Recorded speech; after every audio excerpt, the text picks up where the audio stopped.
Mi nombre es Yusuf. Ya tengo 72 años. Después de recorrer un camino tan largo en la vida, uno piensa que el dolor y la traición ya no deberían formar parte de su destino.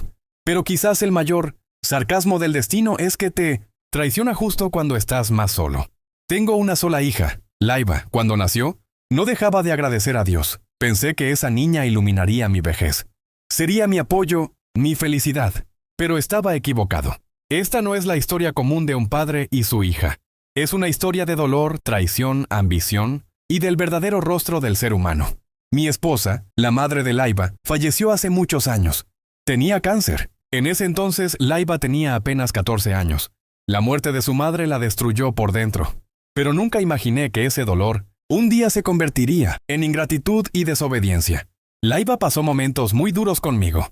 Volvía del colegio, me preparaba té y decía: «Papá, siempre cuidaré de usted». En esos días yo pensaba que todavía había esperanza en mi vida. Pero el tiempo pasó, y Laiba empezó a cambiar. Cuando entró a la universidad, la influencia de sus amigos comenzó a notarse. Ella decía: «Papá, usted es demasiado conservador. Papá, usted no entiende, el mundo ha cambiado». Yo nunca la detuve, nunca la obligué a nada. Pero entonces se casó con ese hombre que nunca aprobé. Su nombre era Adel. Un hombre inútil, ambicioso y lleno de ego. Laiba decía amarlo, pero yo sabía que él solo se derretía por el dinero. Para ese momento, mi salud ya no era buena. El doctor había dicho que tenía azúcar alta, presión y problemas del corazón. Pensé que después del matrimonio, mi hija estaría más cerca de mí. Pero ocurrió lo contrario.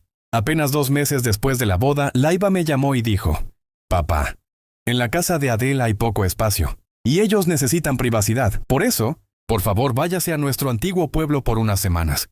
Solo unas semanas. En ese instante sentí que mi alma me abandonaba. Le dije: «Laiba, ¿cómo voy a vivir solo? Estoy enfermo». Ella guardó silencio, y su silencio lo explicó todo. Jamás imaginé que mi propia hija me echaría de su casa. Pero lo que realmente me rompió el corazón fue esto. El día que estaba saliendo de la casa, Laiba, sin mirarme, solo dijo: «Papá, por favor no haga drama. Adel se estresa». En ese momento no sabía si llorar o reír. Tomé mis cosas y salí de la casa que había construido con el sudor de mi juventud. Pero Laiba no sabía que yo guardaba algo capaz de sacudir por completo su mundo, y que le enseñaría la lección más grande de su vida. El día que salí de la casa de Laiba con mi bolso en la mano, mis manos temblaban, pero mi corazón no. Había dolor, sí, pero también una extraña sensación de paz, como si Dios hubiera puesto dentro de mí una nueva fortaleza. Subí a un taxi y fui directo a la estación de autobuses. El taxi avanzaba, y yo miraba por la ventana. La gente iba y venía, cada rostro perdido en sus propios pensamientos. Pero dentro de mí solo giraba una pregunta: ¿puede una hija alejarse tanto de su propio padre? Antes de que el taxi se detuviera, reuní todo mi coraje, y saqué de mi bolsillo un móvil antiguo, un modelo viejo, y solo tenía guardado un número, el de una persona a la que nunca quise volver a llamar. Pero ese día tuve que hacerlo. Su nombre era Rashid, un amigo de hace 50 años. Habíamos trabajado juntos en la juventud. Luego, la vida cambió. Él se fue a la ciudad. Yo me concentré en mi familia. Pero había algo en él que nunca cambió. Si él debía un favor, lo devolvía 10 veces más. En mi juventud me había salvado la vida, un favor que jamás pude pagar. La llamada conectó. Rashid contestó: «Yusuf, ¿estás vivo? ¿Aún tienes el mismo número?». En su voz había risa y sorpresa. Yo guardé silencio. Luego dije lentamente: «Rashid, necesito tu ayuda». Él respondió al instante: «¿Qué tipo de ayuda? ¿Dinero? ¿Salud? ¿O hay que darle una lección a alguien?». Aquel comentario me llenó los ojos de lágrimas. Cuando tu propio hijo te hace daño, duele de una forma diferente. Pero cuando alguien entiende tu dolor durante toda una vida, ese sentimiento es otra cosa. Le dije en voz baja: «Rashid, mi hija me echó de su casa». Del otro lado del teléfono cayó un silencio profundo. Luego dijo: «¿Estás en la estación? Quédate ahí. Voy para allá». Y colgó. Antes de que yo llegara al pueblo, Rashid ya me había recogido. Me miró fijamente y preguntó: «Yusuf, ¿quién te hizo esto?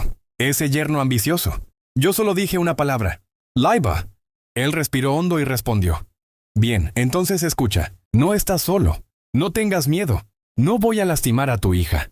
Pero sí voy a enseñarle lo que la vida te enseñó a ti». Me puse nervioso. «Rashid, no quiero dañar a Laiba. Yo solo…». Rashid me interrumpió: «Yusuf, hay diferencia entre hacer daño y dar una lección. Sus ojos tenían la misma dureza que le recordaba de nuestra juventud. Me llevó a su granja, un terreno enorme, rodeado de campos, tranquilo, completamente aislado. Me dio una habitación, ropa limpia y comida caliente. Yo estaba agotado, pero la vida no tenía intención de darme descanso. Esa noche, Rashid entró en mi habitación y dijo: «Yusuf, sé algo sobre Adel, el esposo de tu hija». Lo miré sorprendido. «¿Qué cosa?». Rashid habló muy despacio. «Adel tiene un secreto, que ha estado ocultando a tu hija, y ese secreto cambiará toda tu historia». En ese momento, sentí que mi respiración se detenía. Las palabras de Rashid me estremecieron por dentro. ¿Un secreto de Adel? ¿Y tan grande como para destrozar la vida de mi hija en un solo instante? Me faltaba el aire.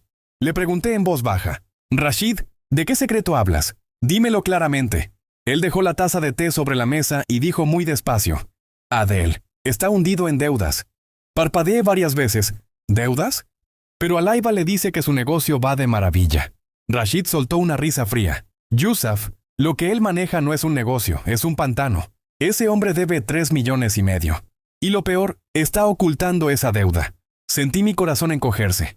¿Pero por qué Alaiba no lo sabe? Rashid puso su mano en mi hombro y dijo: «Por eso te hizo echar de la casa. Adel quiere tu pensión, tus ahorros y tu propiedad». Él le mete presión a Alaiba diciéndole que tu padre debe vivir solo. La verdad no es que falte espacio. La verdad es que necesitan dinero. Mucho dinero. Mis ojos se llenaron de lágrimas. Después de tantos años de sacrificio, ¿esta era la recompensa de mi hija? Pero Rashid no había terminado. «Yusuf, aún no acabamos. Adel tiene otro secreto». Su tono se volvió aún más serio. Le pregunté: «¿Qué más queda por saber?». Rashid me entregó un archivo, viejo, desgastado, con papeles sellados en tinta azul y negra. Lo abría mientras reía y lloraba a la vez. Y Rashid dijo lentamente: «Adel no tomó el préstamo a su nombre, sino al nombre de Alaiba. Los documentos están falsificados. Si él quiere, puede mandar a tu hija a prisión». Casi dejé caer el archivo de mis manos. «¿Qué? ¿Qué estás diciendo?». Rashid me miró fijamente. «Adel es capaz de cualquier cosa por dinero, y los cobradores de esa deuda no perdonan a nadie». Mi mente se quedó en blanco. Mi hija, a quien crié con tanto esfuerzo, a quien cuidé solo después de la muerte de su madre, a quien jamás levanté la voz, ella ni siquiera sabía con qué clase de hombre estaba compartiendo su vida. Rashid continuó: «¿Sabes por qué Alaiba te alejó?». Guardé silencio. Rashid respondió: «Porque Adel repetía: si tu padre vive aquí, los cobradores sospecharán y vendrán a la casa. Para ellos no era solo una carga, eras un riesgo». Me derrumbé, completamente roto. Le pregunté: «Entonces, ¿qué hago? ¿Le digo a mi hija?». Rashid negó con la cabeza. «No, todavía no. Alaiba está emocionalmente ciega. Si tú le cuentas, se pondrá del lado de Adel. Pensará que estás mintiendo». Y tenía razón. Ese hombre era más importante para ella que mi propio dolor. Pregunté en voz baja: «Entonces, ¿qué hacemos?». Rashid me dio una mirada fuerte, silenciosa, llena de determinación. «Yusuf, ha llegado el momento de que dejes de callar. Vamos a usar el secreto de Adel contra él mismo. Él ni siquiera imagina que este archivo ha llegado a tus manos». Tomé el archivo. Mis manos temblaban, pero mi corazón no. Por primera vez, sentí que no estaba, que a veces, el peor enemigo es precisamente aquel a quien más amamos. Era de noche. La casa estaba a oscuras. Solo una pequeña lámpara iluminaba la sala. Yo estaba sentado en el sofá, pero en realidad no estaba sentado. Estaba completamente destrozado.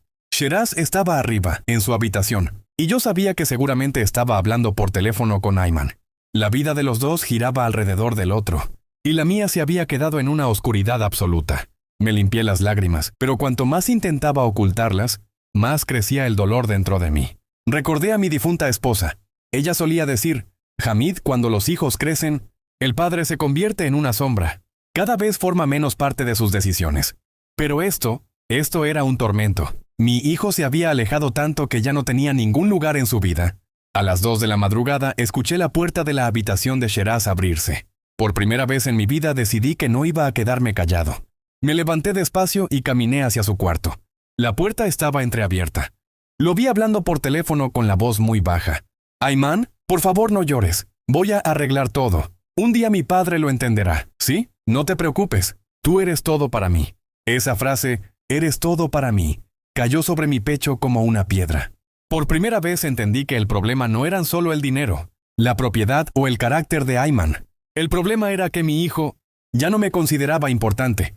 Cuando me vio, colgó el teléfono de inmediato y me gritó: «Papá, ¿estaba usted escuchando a escondidas? ¿Es que así se comporta uno?». Respondí con calma: «No estaba escuchando a escondidas, hijo. Solo tengo miedo de perderte». Pero en su rostro no había ni una pizca de comprensión. «Papá, ¿por qué no lo entiende? Ayman es mi vida. Si ella no está conmigo, estoy perdido. No se meta entre nosotros. Si no le gusta, está bien.